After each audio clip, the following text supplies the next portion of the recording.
and owner of the Ann Red Group, and this is Charlotte Market Buzz. And I'm in my car, as you can see.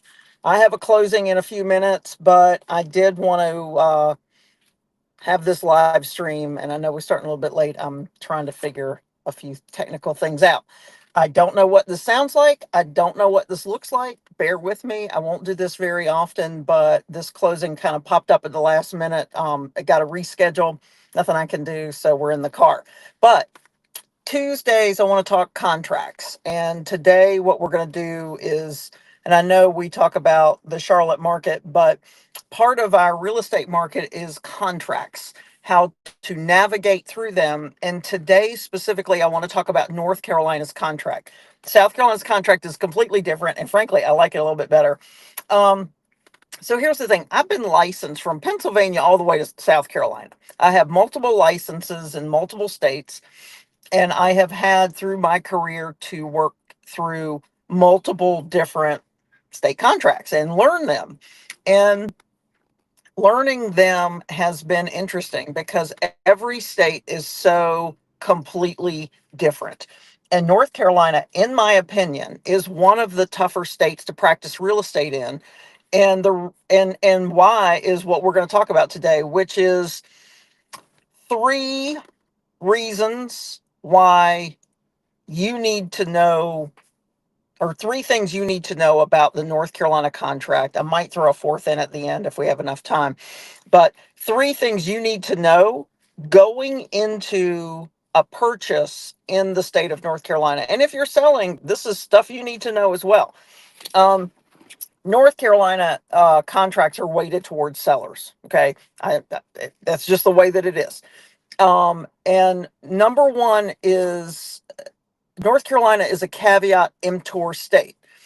Now, I did get on the internet this morning and I have a piece of paper in front of me because I want to read it because it absolutely applies to North Carolina. And it says caveat emptor is a Latin phrase meaning let the buyer beware. Beware. In real estate, it means the buyer is responsible for thoroughly inspecting a property and uncovering any defects or issues before completing the purchase. If problems are discovered after the sale, the seller is generally not liable unless they actively conceal defects or misrepresented the property. The principle often applies to homes sold as is, putting the burden on buyers to conduct due diligence, such as hiring inspectors and asking detailed questions before closing. However, many states now require sellers to disclose known issues, so the strict application of caveat emptor varies by location. It does vary. In summary, under caveat emptor, buyers must be proactive and cautious as they assume most of the risk for the property's condition after the sale. Okay, this is absolutely correct. And it certainly applies to North Carolina. And we're going to get to number two, why in a minute, because it talked about this here. Okay. North Carolina is a caveat emptor state. It is the buyer's responsibility to inspect any and all. They have the right to inspect any and all. And it is your job as a buyer to dig into that house. It's not typically enough to do just a general home inspection. I think that you should spend several $1,000s to inspect a home to make sure that it is in the condition that you require. Now, I'm not a home inspector, okay? I'm not a contractor, but I've been in a lot of homes in my career. And as I walk through them, I can see things that might be problematic. Okay. A couple years ago, I had a client that was moving here from the Northeast, and she did not want to do a home inspection. She had this idea that home inspection inspectors are scammers, and she wasn't going to do it. But and I couldn't talk her out of it, but I did talk her into getting an HVAC inspection, heating and air conditioning inspection, and it brought up some big problems, which turned out to be pretty emblematic of the rest of the house. So here's the situation: it is your responsibility as a buyer to inspect any at all, and it is a caveat emptor state. Once you close on that house, whatever happens to it is on you. Okay. So just be aware of that situation with this these contracts. And again, I think North Carolina is a tough state. I'm going to talk about how you deal with that in a minute. Okay, number two. Now remember what this thing said. The principle often applies to homes sold as is.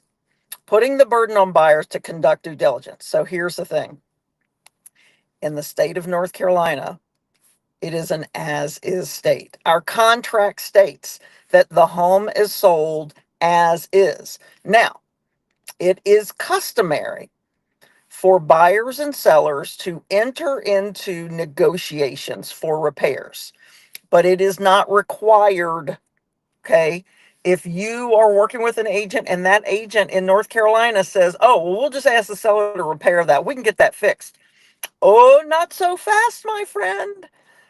That is not something that I say.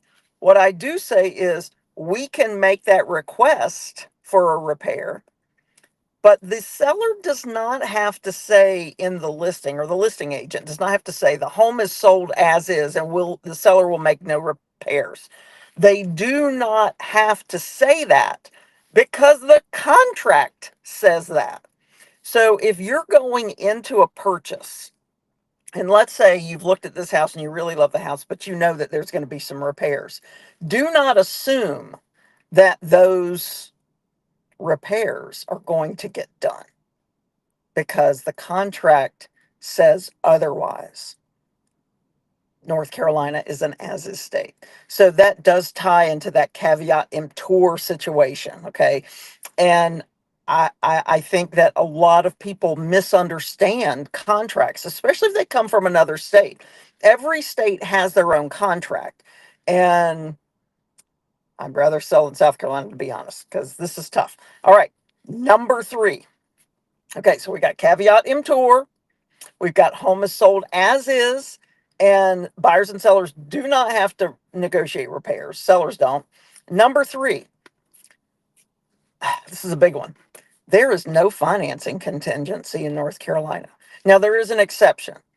If you have an FHA or a VA loan, um, there's kind of that. And we're going to talk about that with number 4 in a few minutes.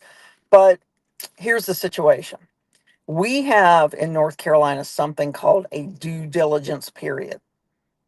It is the time that buyers purchase from a seller to do all of their inspections and get most of the way through their lending.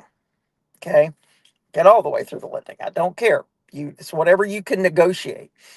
But it's a separate money. It's a separate check from an earnest money. It is not the same as an earnest money. And it is non-refundable if you do not close. Okay? We're going to talk about that another day at a longer stretch. But there's no financing contingency. So what happens if you lose your job right before closing? You lose your money because there's no contingency for it. Okay? So be very, very careful with your money and your loan status. I'm very, very particular about the lenders that my clients use. And the reason is this, and it's not, look, lenders can make your life easy or hard for both an agent and a buyer. But the other part of it is this: I have to be so sure that you are good on those numbers and you can qualify for this house, because the last thing I want to do is put you into a home in a contract that you can't afford and you get to the end and you lose it because you don't qualify. Okay. I don't want that. But there is no financing contingency. So if you can't qualify for the loan, you lose your job right before closing. And it's happened a couple times to me. It's just that there's no protection for a buyer in that situation. Okay. So I have my clients jump through all the hoops before we start seriously looking. Now, it's not a problem. I'll go show some houses to some folks before you really get into the weeds with a lender.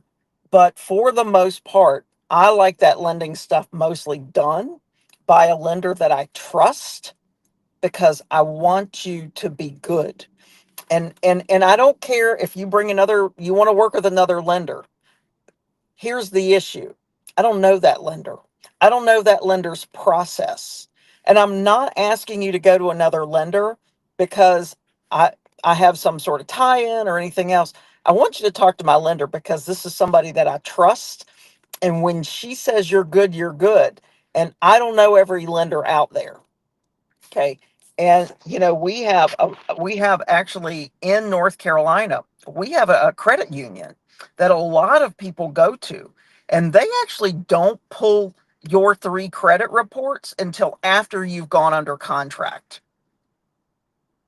So I actually do send all. I've had a buyer that once we got under contract, the state credit union was like, "Oh, sorry, he doesn't qualify." What?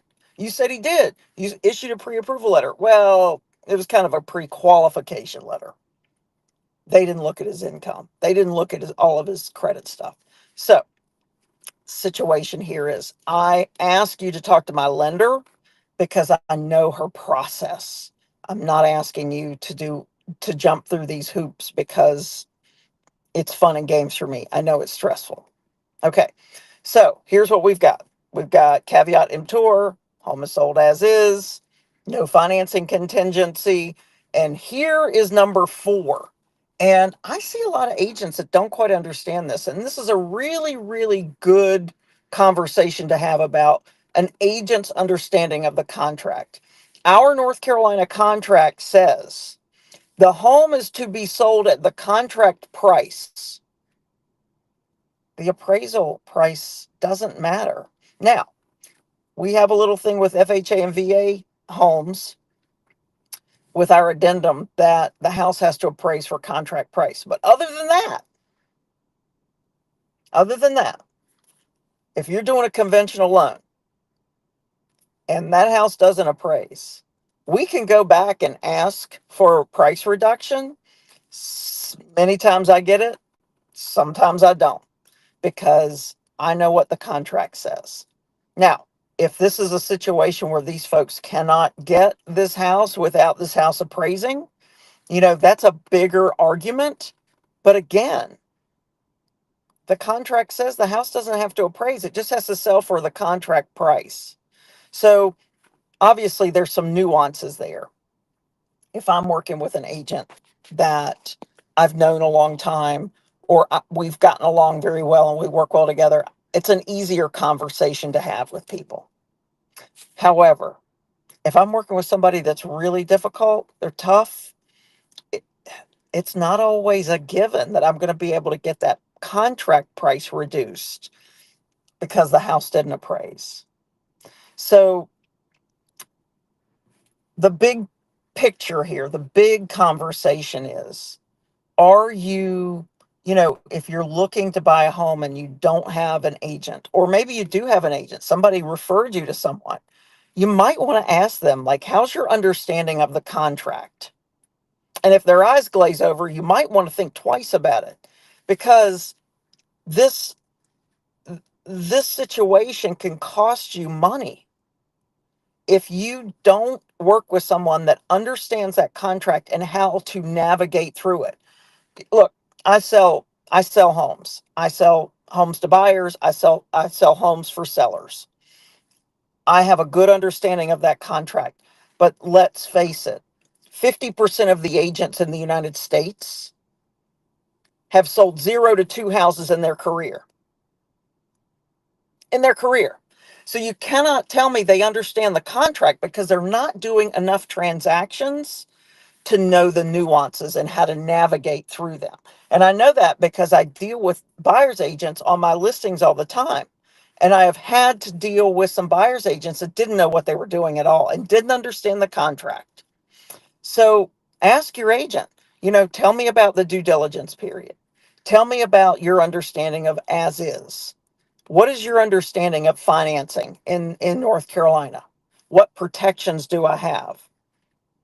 What happens if this house doesn't appraise? Okay.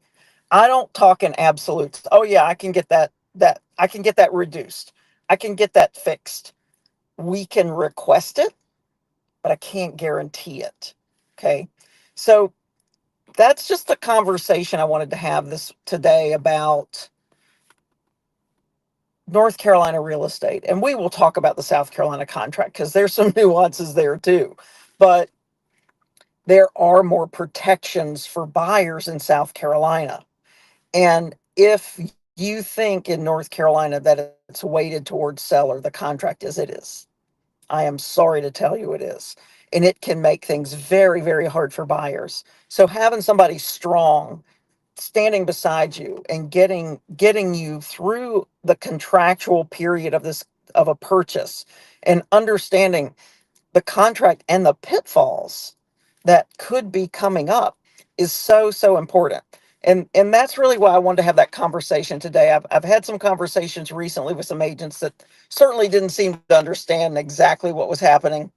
And um and and I hate for anyone to lose money or to be surprised by a contractor or through the transactional period of a purchase because they didn't understand the contract nor did their agent. So, if you got any questions, shoot me a message here. I'd love to talk to you about real estate. I'd love to talk to you about the North Carolina contract and how to protect yourself when you're going for a purchase and you're going to purchase a home. um, it's not scary if you have someone with you that understands this. And that's kind of where we are today. So I'm going to go to my closing. I think everything will go pretty well. um, but I hope you have a great day. I'm looking forward to these conversations in the future with other contractual situations. But I hope this was informative for you. Send me a DM if you have any interest in this. And always, if you want to join my newsletter, cltmarketbuzz.com is the place where you can sign up for my newsletter. Like and subscribe to this channel. I'd love to see you more often. And we're here Monday through Friday, 9:30 to whatever, whenever I get finished every day. But I got to head to that.